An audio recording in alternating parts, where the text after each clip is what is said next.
Welcome back to ECE 442-542. This is the review session for unit number 6. Unit 6 is PID controller basics, and we were looking at PID controller through the lens of root locus, so we're needing to develop some of the rules for sketching root locus, and in this unit we are talking about the first 3 of those rules. The first rule is where do the branches begin, and they begin on the poles and they end on the finite zeros, and some of those branches, if you have a pole zero excess, go off to infinity and try to find, or they go towards the infinite zeros or the zeros at infinity.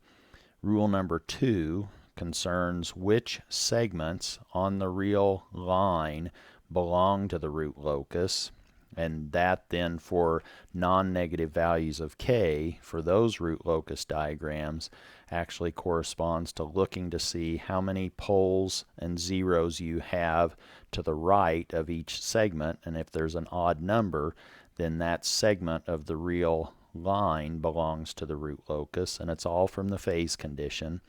And then rule 3 concerns breakaway and reentry points on the real axis. If we have 2 branches that are coming together on the same line segment, or if we have 2 branches that are separating on the same line segment, that's where we have breakaway and reentry points. Again, this is trying to begin the PID controller section, and we then are stepping through the PID control process, and in this unit we're talking about proportional control, or the P part in PID, and the PI part, or proportional and integral control. The P, or proportional control, allows us to adjust one parameter in the controller. C of Z is now just a pure gain K.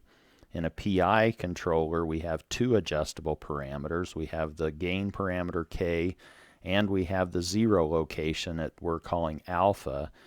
A PI controller has a fixed pole at Z equal to 1, and that gives us our integral action.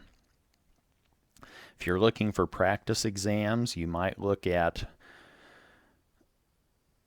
whoa, I don't know what that is supposed to mean, but for an example, problems 3A and 3B on exam number 3 from spring 2019 is where you might look, and that's now concerned with how do we stabilize a system, or is a system stabilizable by constant gain controller or by adjusting the gain, and that could appear in this gain adjustment for a fixed alpha in a PI controller or for a proportional controller. And then what is the range on the gain K for closed loop stability? If we're dealing with PI controllers, we might also want to know, is it possible to locate closed loop poles at some Z-plane location, let's say some Z delta inside the unit circle, where we want, for performance specification purposes, can we locate the closed loop poles there by a particular choice of the zero in our PI controller, or can we select alpha to produce closed loop poles at Z delta, which really means can we have branches of our root locus pass through Z delta and then adjust the gain to get us to those delta locations. The process for Unit 6 is consistent with the other unit quizzes. Open note and open book. You can bring a Z-transform table, calculator, something to write with, but you're not allowed to interact with anyone either in person or remotely. Don't do any computer searching. Don't use your cell phone during the quiz, and you're not to be sharing work or answers with anyone. The topics, again, concern homework number 6, which is range of K for stability. You might be asked to find a lower limit. You might be asked to find an upper limit. You might be asked to find the range. If you now have some K value, here I'm calling that a question mark, but let's say K is equal to 0.2. What now is the closed loop behavior based on that value of K of 0.2? What's the performance? You can now be talking about settling time, peak time, and percent overshoot. What's the steady state error? And all of that can be determined from the closed loop pole locations, the steady state error actually from the closed loop transfer function. And also on homework number 6, we emphasized the first 3 rules of our root locus sketching, and we talked about designing controllers, both proportional and PI. Problem 3 on the practice exam number 3s, and in particular spring 19, that might give you a flavor. We might not be doing all of those problems, all 10 of our problems in the unit quiz might not look exactly like that, but it might be sections of those questions, or can you now break those questions up into pieces and answer those pieces. In this process, we're always assuming a non-negative value of our gain k, and we have this particular structure for our closed loop system, where we have our controller, which could be just a gain. Typically, to sketch root locus diagrams, we extract the gain k and isolate it into the controller part and put the poles and zeros in with the plant, and that's why we might call this block on the right a G bar. If we're talking about steady state error or steady state accuracy, there's the error signal. That's just the difference between the reference input and the output y, and we might want to know where is that going in the steady state. Let's now look at some example problems. Here, let's say we're given a system g of z. The very first rule, which I didn't even specify, is locate the zeros in the poles. We have a 0 at z equal to 1, and we have a pole at 1/2 and another pole at 2. Then we could say, okay, which segments? We now have a segment of the real line between 2 and positive infinity, a segment between 1 and 2, a segment between 1/2 and 1, and a segment between 1/2 and minus infinity. Which of those segments, we have 1, 2, 3, 4 segments, which of those 4 segments belong to the root locus? Well, we need to have it satisfy. Each point on the root locus needs to have a phase of minus 180, and each point here has a phase of 180, and there's an odd number of poles and zeros to the right of any point that I've now indicated in red. Similarly, for any point to the left of that pole at 1/2, we now have 3 poles and zeros to the right of any point there, and so that line segment, which is infinitely long, belongs to the root locus.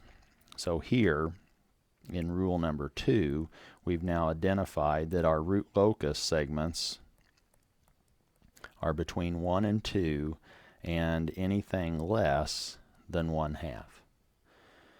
Now, which or number of root locus branches between 1 and 2? Is there 1 branch? Is there 2 branches? Are there 3 branches? In this case, between 1 and 2, there's just 1 branch. It starts at that 1 pole on the right at z equal to 2, so there's 1 branch there. Between 1/2 and 1, there's no branch of the root locus, and below, or for values of z less than 1/2, we have 1 branch. That is what you might be asked, something like those different questions on the quiz. Suppose you're now given a different transfer function or a different system and asked to find or apply the rules in a first try at a root locus sketch. The very first rule is to sketch our zeros and poles. We have a 0 at the origin and a 0, that's not a 0, zeros are open circles, a 0 at 1/2. We have a pole at minus 1/2, we have a pole at minus 1, we have a pole at minus 3/4, not minus 3/4, and we have another pole at 1. Now we want to know which real axis segments are on the root locus.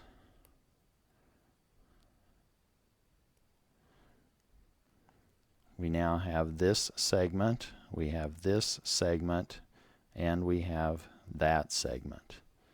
And that might be the only question you're asked, or you might say how many branches are on these various segments. For example, what's the number of root locus branches for values of z bigger than 1? And there's no root locus branch bigger than 1. How about the number of root locus branches between 3/4 and 1? Well, we have one branch starting at the pole at 3/4 when k is equal to 0, and we have another branch starting at z equal to 1 when k is equal to 0. So in this particular real axis segment, we have 2 branches. What about between 1/2 and 3/4? There we have no branch. Between 0 and 1/2, we actually have 2 branches. One was going to, after it re-enters, one goes to the left and one goes to the right. Without getting into specifics, we know we have a breakaway here and a re-entry here as we increase the gain. And we also know that we have a breakaway between -1/2 and -1, and we aren't going to worry about where those go towards the asymptote. That's another rule, but we do know that we now have a breakaway here. We have a breakaway here. And we have re-entry somewhere between 0 and 1/2, and we could find that as a relative minimum for re-entry. For the breakaways, we would have a relative maximum value between those different locations, between -1/2 and -1, and between 3/4 and 1. Those are the kinds of questions you might be asked. Where does the breakaway occur? It occurs between 3/4 and 1, and it also, a breakaway occurs between -1/2 and -1. We have a re-entry occurring between the two zeros, and that is going to occur between 0 and 1/2.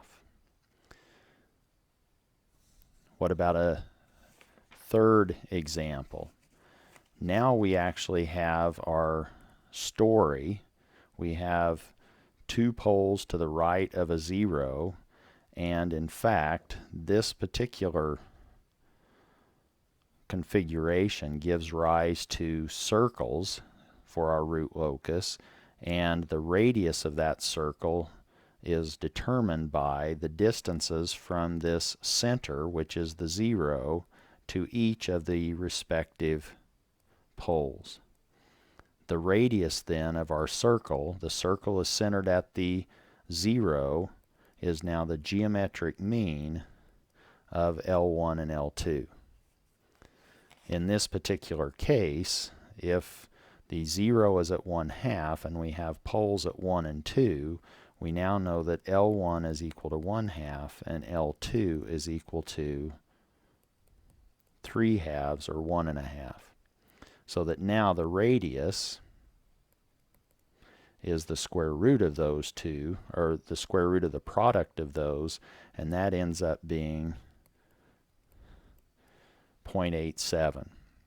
That's the radius. We now can go a radial distance from 1/2, 0.866, so that now gets us to this particular location, which is now 1.366. We have 2 branches of our root locus diagram between z equal 1 and z equal 2. They come together, they break away at the relative maximum, and that we've now determined because of this circular structure of our root locus. We also know, since it's circular, that it's going to wrap around and come back to the real axis a distance 0.866 to the left of 1/2, or now we are re-entering at a value of minus 0.366. This is now our re-entry point.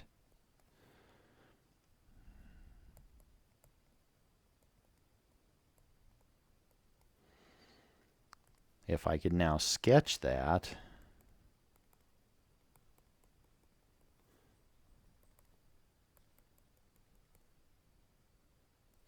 our root locus now is this circle that is breaking away from the real axis between 1 and 2. The breakaway occurs at 1.366. The reentry occurs at minus 0.366. One of those branches goes to the finite 0. The other branch goes off to minus infinity. We'll come back to this, but right now you can see then that in fact we do have a time or an interval on that root locus diagram where both branches, we have two branches of our root locus. Those two branches need to be simultaneously inside the unit circle, and in fact they are as soon as we crank up the gain enough to get us to that box, and then we just continue to crank up the gain, but at some point we will crank up the gain to where one of those branches exits the unit circle, which is at minus 1. So now we have z values. We might call this z value z box, which is a plus jb, and we can find that from our geometry. We know that it's a distance 1 from the origin. We know its radial distance from the 0, that's this 0.866, and we can now find, and we know that it's on the unit circle. So we know that it's a distance 1, or the magnitude of z box is equal to 1, and that's going to then say that a squared plus b squared is equal to 1. We also know that this is on a circle with a radius of 0.866, so that if we wanted to, we could say, oh, z minus 1/2 squared, that's now the center on the horizontal direction, or maybe I should just call it x, plus y squared is equal to r squared. That's this description of a circle, and we now know that x and y need to be a and b at the point of intersection. We could then solve that and find our location for z box.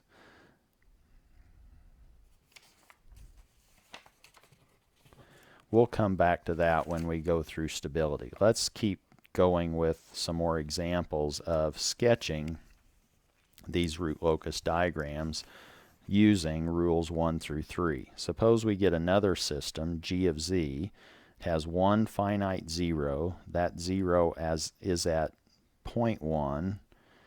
We have a pole at 0.9. We have another pole at 1, and we have another pole at 2. That's now rule number 1. Where are our poles and zeros?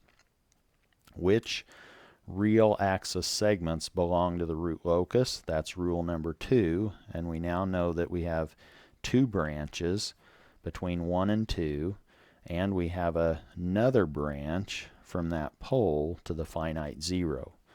What happens to the two branches? Well, they break away, and what I want to caution you on is now the breakaway is not going to be the geometric center between 1 and 2, because this is not just a pure two-pole system. We have other poles and zeros present.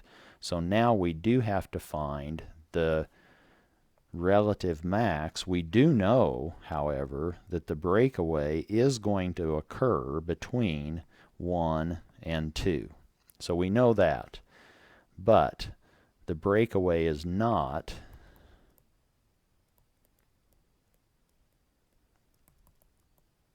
the midpoint.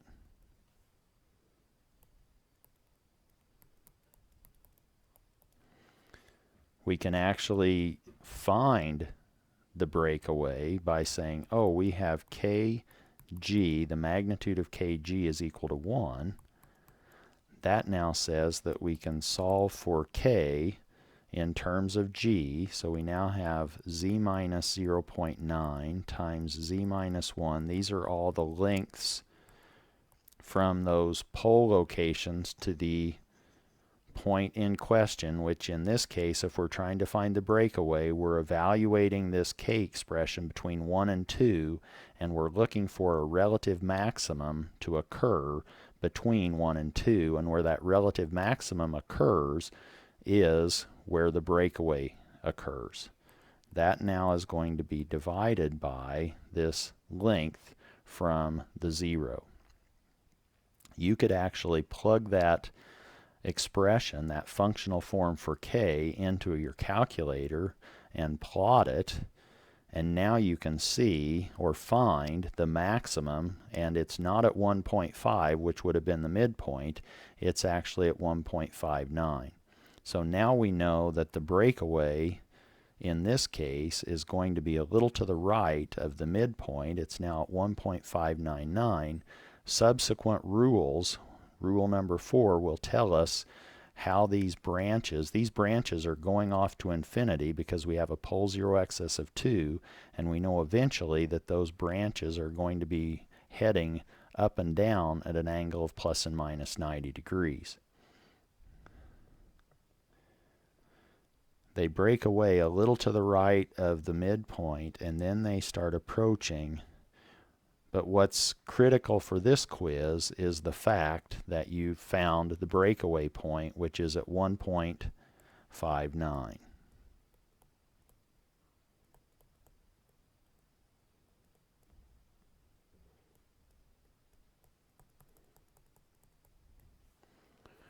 We'll learn how to sketch the asymptote and the centroid of that asymptote with subsequent rules in Unit 7. Suppose now we return to our previous example, which was dealing with stability, or the range of this 2 poles to the right of a 0. We've already drawn this. I'm going to quickly redraw it. So bear with me if it doesn't look quite like it needs to, but now there's our circle. We know that we're stable as long as k puts us between a gain that gets us to the box and the other gain that gets us to -1.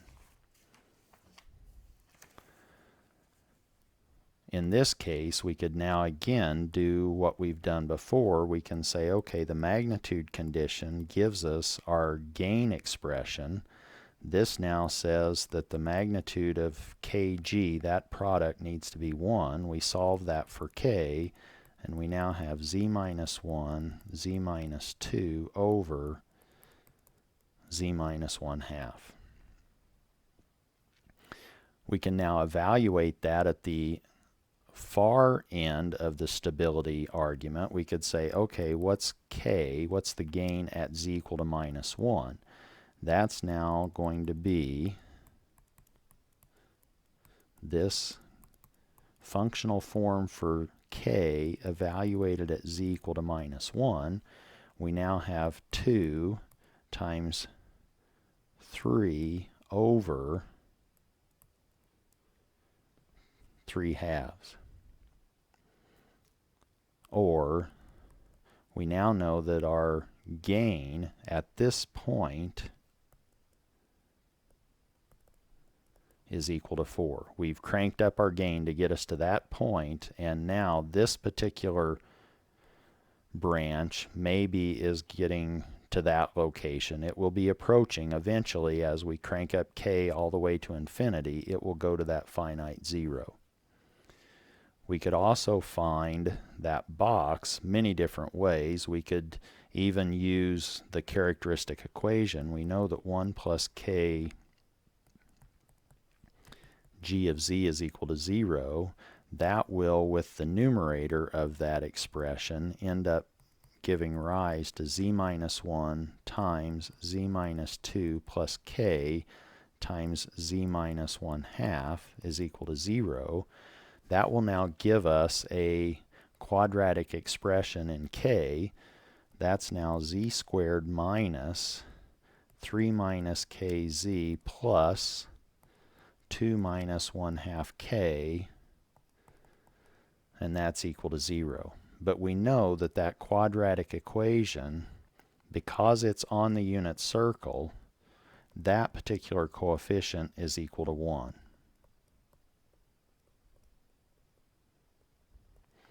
That now allows us to figure out what k is. If we now know that 2 minus 1/2 k is equal to 1, we can now say, oh, 1/2 k is equal to 1, or k is equal to 2. At this location then, that's the minimum value of k for stability. We now know then that for a stable system, for this system, g of z, to be stable, we've now determined its range of k. The range of k is now between 2 and 4 for stability. And on the quiz, you might be asked, what's the lower limit for stability? That would be 2. What's the upper limit? That would be 4. Or what's the range of k for stability? That's now k living between 2 and 4. Let's now talk a little bit about controller design. Suppose now we start with the following system. You could immediately sketch the root locus. You know from Rule 1 where the pole is. It's at 3/4.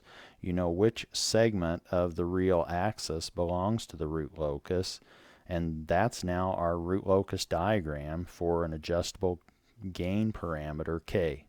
We now know that our closed loop pole would live between 3/4 and minus infinity. Obviously, to stay stable, we would want to keep the gain k at such a value that we wouldn't go beyond -1 for our closed loop poles. What if somebody now says, well, I want, and if you did that for just a pure gain, so a proportional controller,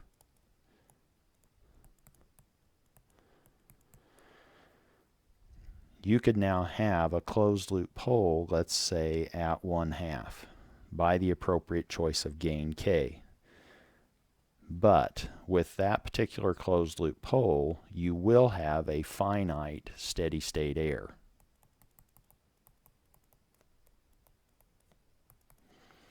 If somebody now says, you know what, I want the steady state error when I plug in a constant reference input into my system, I want my steady state error to go to 0. If I now set my reference input to 3, I want my output after the transients dissipate, I want my output to go to 3. How do we do that? Well, if that's what we want, if we want our system, this system, it's just a simple first order system, if we want it to have 0 error due to constant inputs, that now implies that we need a pure integrator in our forward loop, or that will be achieved by introducing a PI controller. And the PI controller has this particular general structure, or what is important with respect to this particular structure is it gives us this pole at z equal to 1. So now we come back and we say, well, if that's the case, we want to now control this system and ensure that we have 0 steady state error due to a constant input. There's our pole of our controller. That's the pole due to this factor z minus 1 in C of z. Now we need to pick the alpha. Well, an easy selection would be to go ahead and put the 0 at z equal to 3/4 and cancel that pole. We can do that. We can make pole 0 cancellations inside the unit circle. That now allows us to have a controller, C of z, that has almost everything specified. We now have the 0 factor. We're forced to have that pole factor. Now we need to find what's our gain k. Well, the closed loop denominator in our closed loop transfer function is 1 plus C of z g of z. The characteristic equation is found by setting that equal to 0. We can now say, oh, we've already now picked all the structure in our controller, and it's a PI controller. And we multiply that by G, where G was now a single pole system.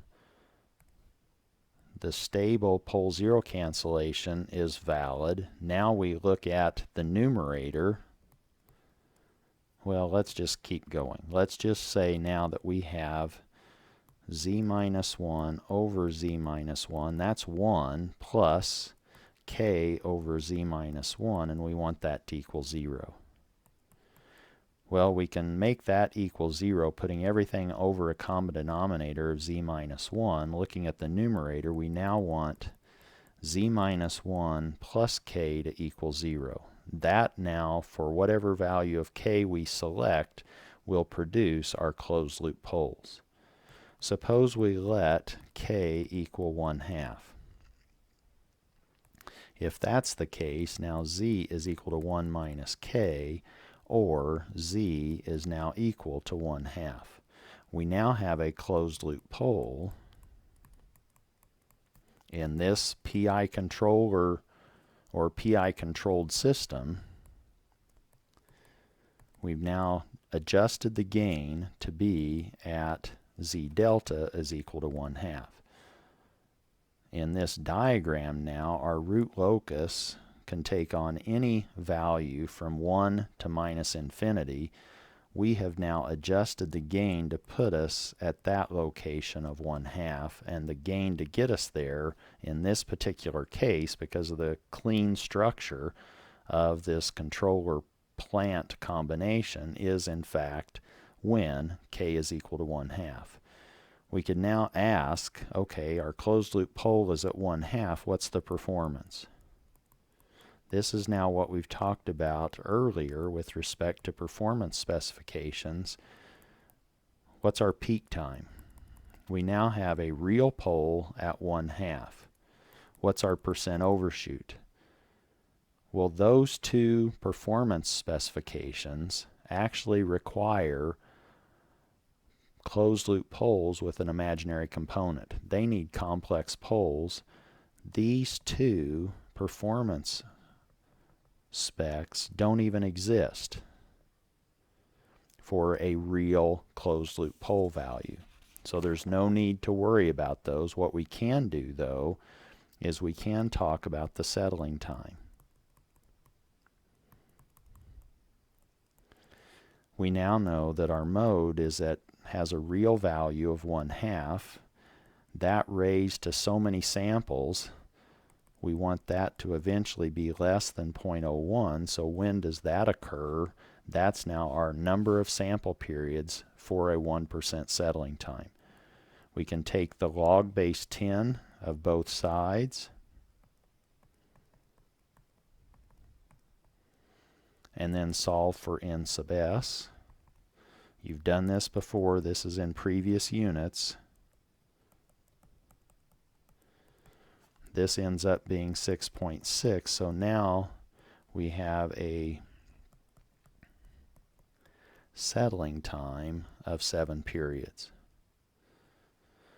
What if somebody said, you know what, I really didn't want, maybe I do want some peak time. Maybe I want a percent overshoot. I don't want this exponential shape that's determined this way when we locate our 0 at z equal to 3/4. What if somebody now says, you know what, for that same system, what would happen if we locate our 0 at such a location that happens when alpha is equal to 0? Remember our PI controller. That was C of z is k, z minus alpha over z minus 1.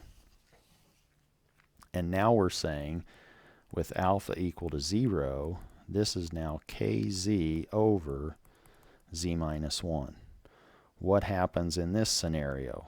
Well, we can get some insight into that by sketching the root locus. Our plant had a pole at 0.75. We now have introduced a PI controller. That's not where we're supposed to be putting that. We now know that we have a pole at 1. That's the integral action. And in this case, with alpha equal to 0, we have a 0 right at the origin. And this shape should look very familiar to you. This is now 2 poles to the right of 1, 0. We know that our root locus has 2 branches between 3/4 and 1. And we know that our radius of this circle that is a part of our root locus is now the square root of the distance to those poles, each of those 2 poles from the center, which is the 0. Or this is now 3/4 and 1, where this was now a pole at 3/4. If we calculate that, that's now the square root of 3 over 2, or that's now a radius of 0.866. We now are centered at the origin. We now know that we're breaking away at 0.866, and we're re-entering at minus 0.866. Again, bear with me as I try to draw this circle.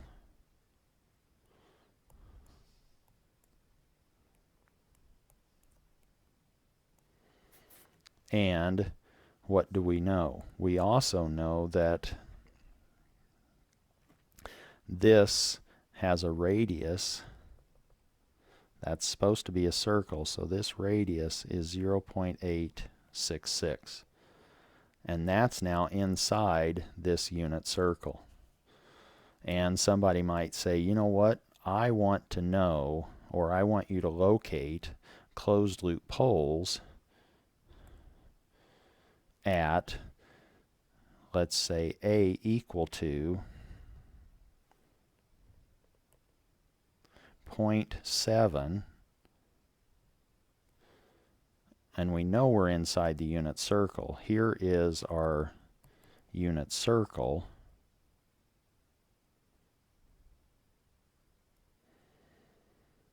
But we now want our closed loop poles. We said we weren't happy with not having percent overshoot and peak time. We now make that change by locating our 0 not on top of the plant pole, but now we've slid it over to the left and put it at the origin. Now we could say, okay, what's this particular value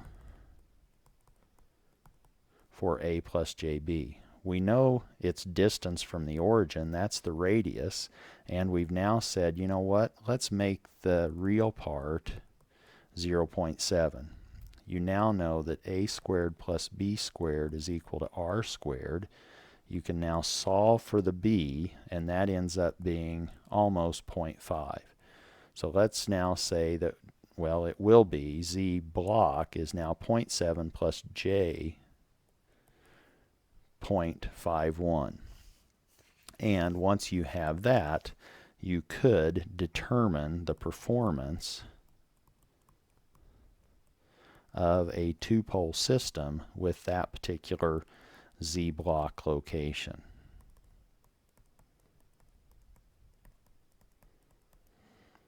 Now somebody might say, okay, that's what I want, but I need to know how much do I crank up the gain. All I know is I have kz over z minus 1, and you want that closed loop pole at that block. You now have to find out what k is. So what's k? That was supposed to be a block at z block. Well, we know our magnitude condition. That's kz over z minus 0.75 over z minus 1, and that has to equal 1, or k now is equal to z minus 0.75 z minus 1 over magnitude of z, and we now know where we need to evaluate that. We need to evaluate that at z block, which is 0.7 plus j 0.52. You substitute that z block value in for z, and you will end up with 0.35 for k. Now we know the PI controller to achieve this closed loop pole location of 0.7 plus j 0.52, and that wasn't 0.52, it was supposed to be 0.51.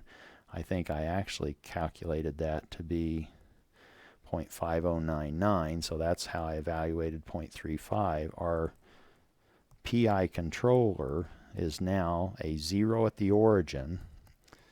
We are fixed with a pole at 1, and the gain now to produce those closed loop poles is 0.35.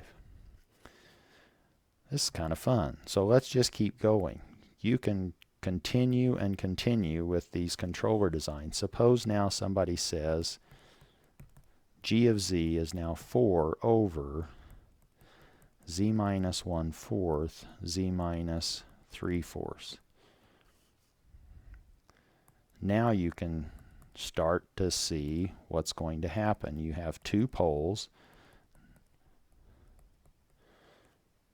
and if somebody now said, oh, what is going to happen if I have a proportional controller? If you have a proportional controller, you now know that C of z is just k, and you know exactly where your closed loop poles will live in the complex z-plane for this plant G and that controller structure K. Our poles are now going to be on this line segment, two branches. They are going to meet halfway between, because we only have two poles, and they're going to go straight up and down. So we now know that these branches are with a real part of 1/2. Suppose now somebody says, you know what, why don't we make our closed loop poles be right at 1/2, right where they would start to break away?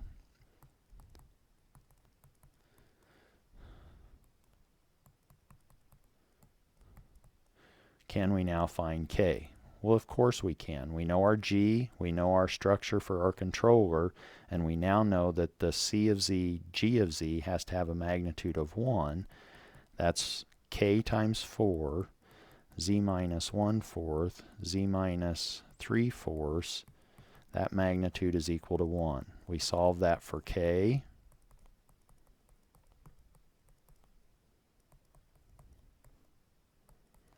And evaluate where we want to get to for our closed loop poles, which was z equal to 1/2.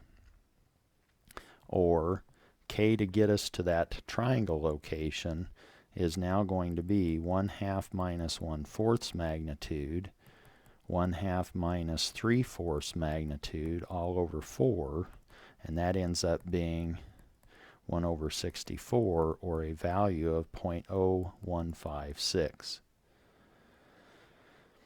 What's the steady state error?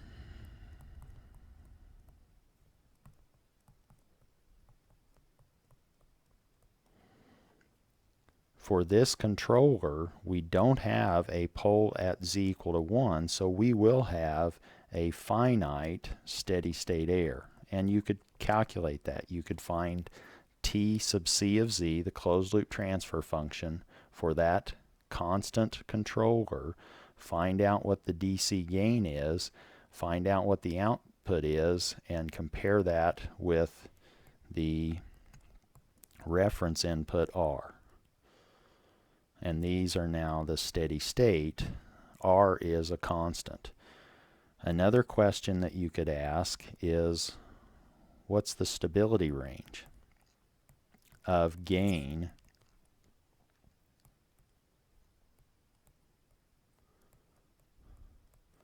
for K? We now need to figure out, where does this particular root locus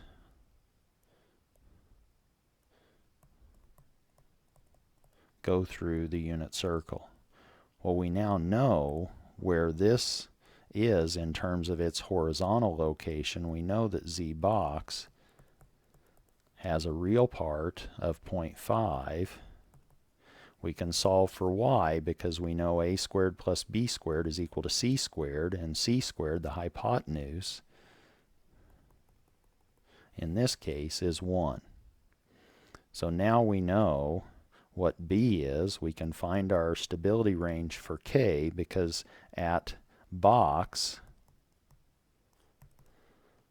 we now have Z minus 1/4, Z minus 3/4 all over 4, and Z at Z box we can calculate. It had a real part of 0.5 or 1/2, and if we now solve for y, knowing that the length of Z box from the origin has to have a length of 1, plug that value in for Z and you end up with 0.203. So now we know that for stability, for a P controller,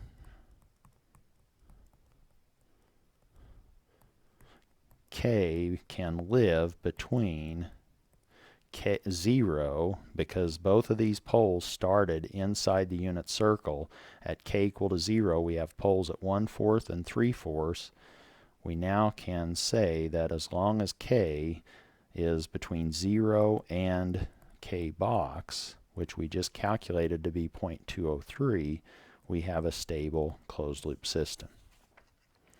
What if, in fact, we want our steady state error to be 0 due to a constant input?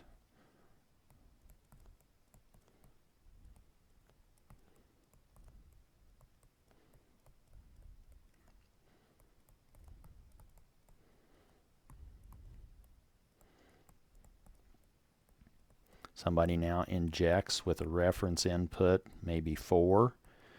We want the output to go to 4 after the transients. Let's see then, let's try. We know that a PI controller will give us the integral action that we need. Let's see if we can still stabilize this system with a PI controller. We now have our original plant. We had a pole at 1/4 and a pole at 3/4. And now, with our PI controller, we are forced to live with that integral pole, or that pole at z equal to 1. Our controller structure, PI controller, is now given. What we need to know is what is alpha. Well, there's actually some pretty clean ways to start picking alpha and produce a behavior or a root locus shape that we've just looked at. Suppose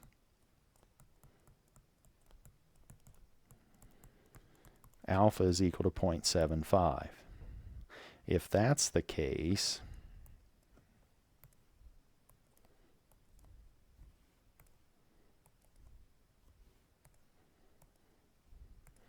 we now have canceled that plant pole at 0.75.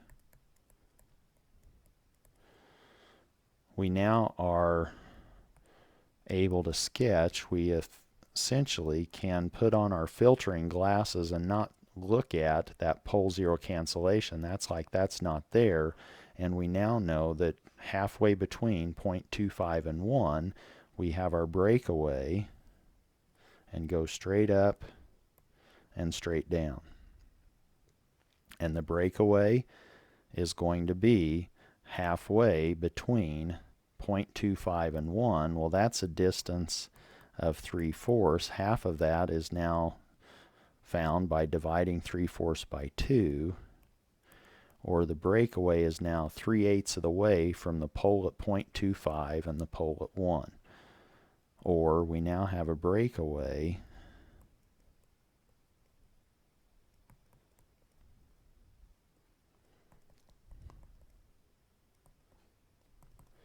at 1/4 plus 3/8, which is 2/8 plus 3/8, or at 5/8. And we could have found that either by adding 3/8 to 0.25 or subtracting 3/8 from 1, and that gives us 5/8. We now know that a breakaway happens at z equal to 5/8. What's the gain k to get us to that particular breakaway place? So now we're wanting two real equal poles. So pick k to produce z delta equal to 5/8. Well, now we know that the magnitude conditions gives us our k delta expression, and we don't even have to worry about that pole zero cancellation that happened at 3/4.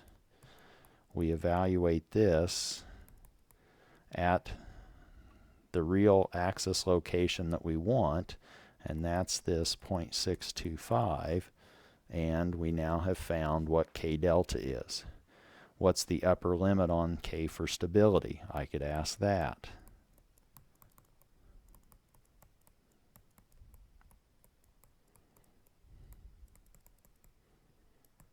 You now know exactly where the real part is. You could figure out, based on our knowledge of this, did I already use a z block? No, I didn't. So now this is going to be at 5/8 plus jy, and you can calculate y because you know that that point is a distance of 1 away from the origin because it's on the unit circle. What if now somebody says, oh, you know what? Maybe I didn't want my pole with a real part of 5/8 or 0.625. What if I had located the 0 somewhere else? What if I put the 0 on the leftmost pole? Now what happens?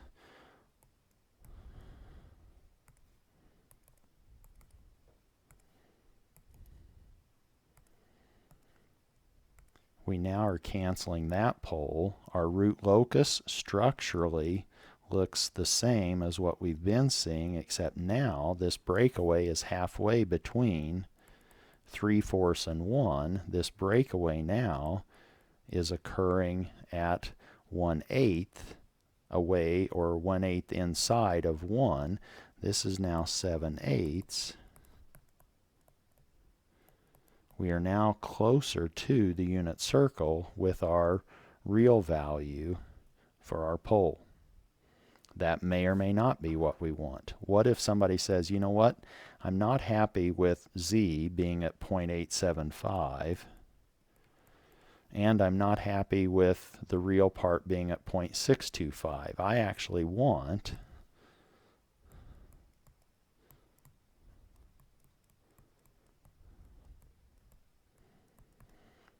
a z delta equal to 0.7 plus j 0.5. Is that even possible? That's now somewhere between 0.625 and 0.875. We now have our plant, which has a pole at 1/4 and 3/4. We have our PI controller to produce our steady state accuracy that we want, and now we want closed loop poles at 0.7 plus and minus J5. Is it possible to locate a 0, we found that if we put the 0 on top of the pole at 3/4, we ended up with a delta of 0.625. When we located the 0 on top of the pole at 1/4, we ended up with a real part of 0.875. We want to be somewhere between there, so we would expect the 0 of our PI controller to be living between 1/4 and 3/4. Where exactly is it? Well, now we can find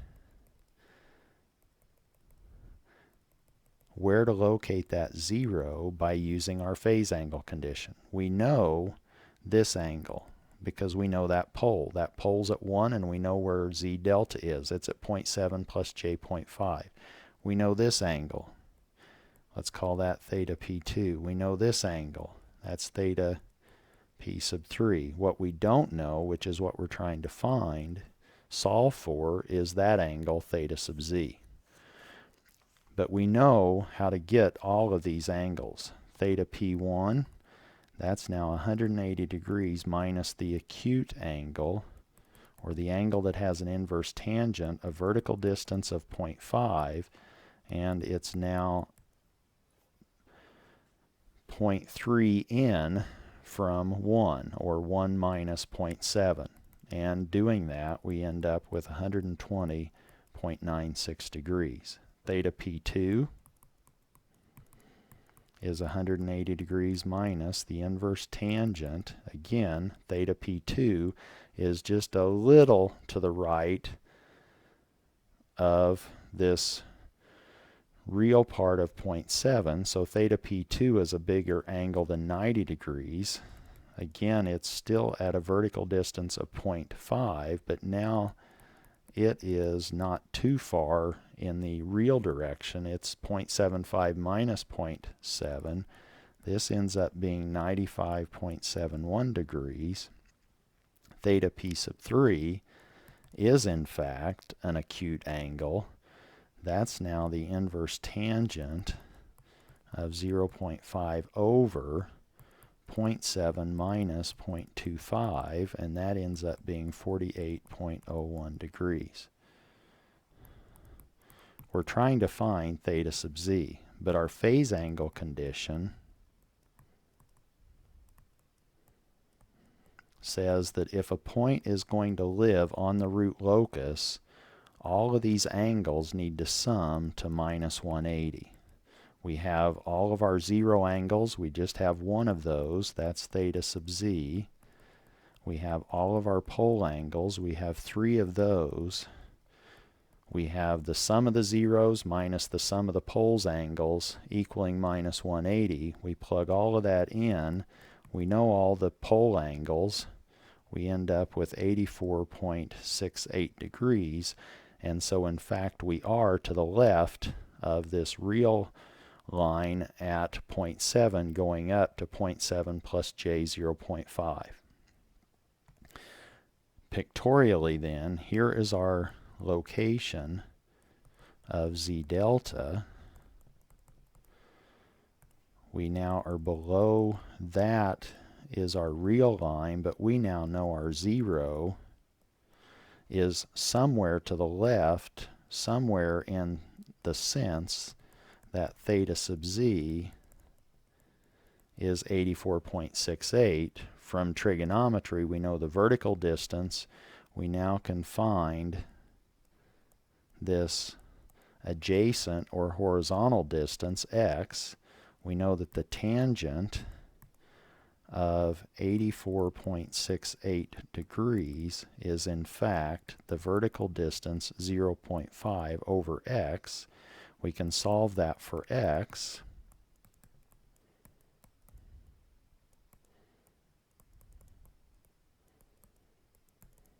And end up with 0.04656. So that we know that if this is at Z relative to the origin, we now know that z plus 0.04656 needs to be equal to 0.7, or z is now 0.653. We now know where our 0 is located. In order to produce a closed loop pole or complex conjugate poles at 0.7 plus and minus j 0.5. The final step in that PI controller design is to find k, and we can do that from our magnitude condition. So now we know that the magnitude of C of z, G of z equals 1.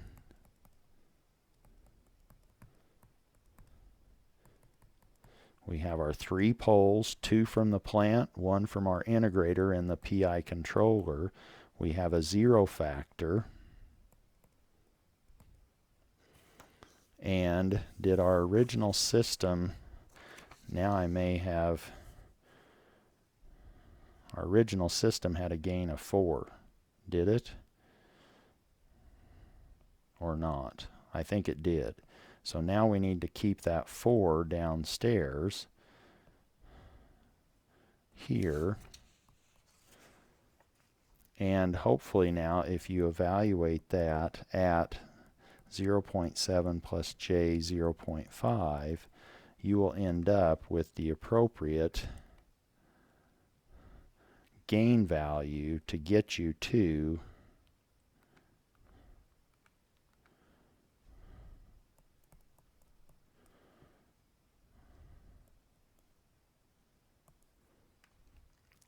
z delta. And hopefully that is consistent.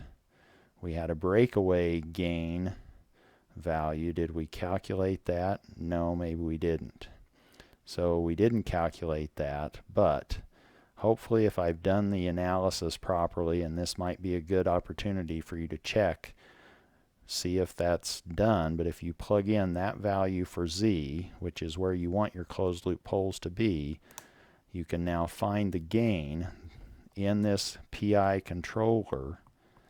C of z is now 0.0981, so basically 0.1, z minus 0.653 over z minus 1. That's a PI controller that will produce 0 steady state error due to a constant input for this plant, wherever it was. Wow. G of z of 4 over z minus 1/4 times z minus 3/4. And it'll give us the behavior that we want. You can now determine what are the performance characteristics for closed loop poles at 0.7 plus and minus j 0.5. That now gives you a feel for what you're capable of doing and what I'm capable of asking you on the Unit 6 quiz.